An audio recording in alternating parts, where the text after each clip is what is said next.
ማንን የበለጠ ልውደድ? እናቴን ወይስ ሚስቴን? ይህ ጥያቄ ሰዎችን በሁለት ጎራ ይከፍላቸዋል።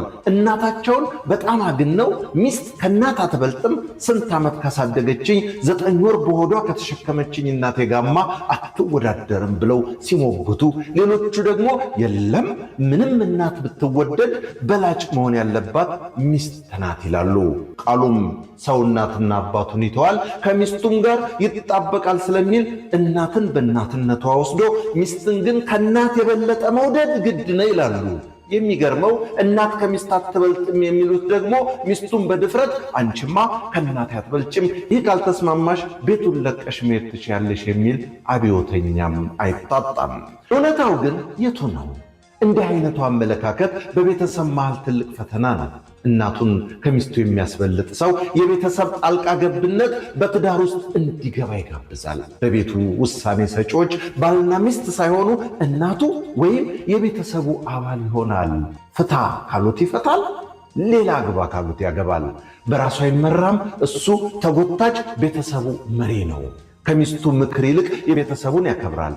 ይህ አይነቱ ነገር ብዙ ትዳር አፍርሷል። አሁንም በዚህ ችግር እየታመሱ ያሉ ብዙዎች ናቸው። ስለ እኔ ትንሽ ልንገራችሁ። ለሴት ልጅ ክብር አለኝ፣ ጥቃታቸው ያመኛል። የአንድ ሴት ልጅ አባትም ነኝ።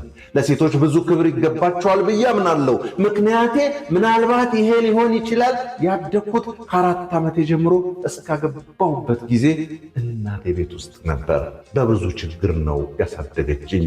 ያለአባት የማይሰራ ስራ ሰርታ፣ የሚገርመው ባለቤቴ እናቴን በጣም እንደምንወድ ታውቃለች። በምንችለው አቅም ሁሉ ከባለቤቴ ጋር እናቴ ደስ ብሏት እንድትኖር እያረግን ነው።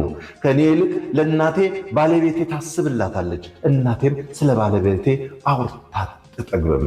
ይህ እንዴት ሊሆን ቻለ? መልሱ እኔ ዘንድ ነው ያለው።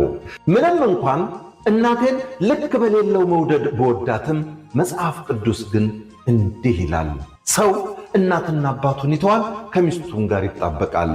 ይህ ነው እውነቱ። ለብዙ ዓመት ከተጣበቅኩበት የእናቴ ቤት ወጥቼ ሌላውን ቤት ከሚስቴ ጋር ተጣብቄያለሁ። ስለዚህ አሁን ከእናቴ ይልቅ ማሰብ ያለብኝ ስለ ሚስቴ ነው። ማውራት ያለብኝም ስለ እሷ ነው። ያን ሳረግ ነው ስለ እናቴ ከኔ ይልቅ ሚስቴ ማሰብ የጀመረችው።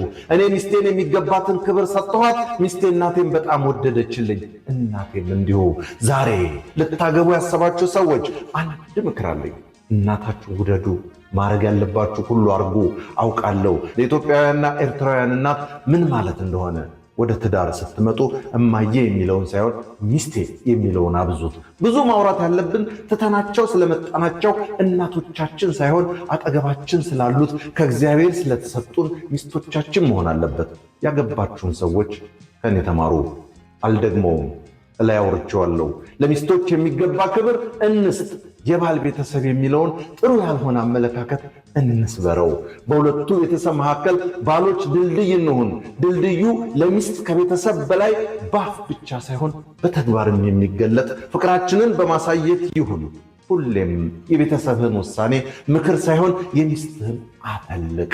ያኔ በሁለቱ ቤተሰብ መሃል ፍቅር ታሰፍናለህ። በአንድ ጠጠር 2 ወፍ ይሉሃል። ይሄ ነው ተክሉ ደስታ እንዳዘጋጀው፣ በለጠ ሸቴ ዘሀገረ ኢትዮጵያ እንዳቀረበው።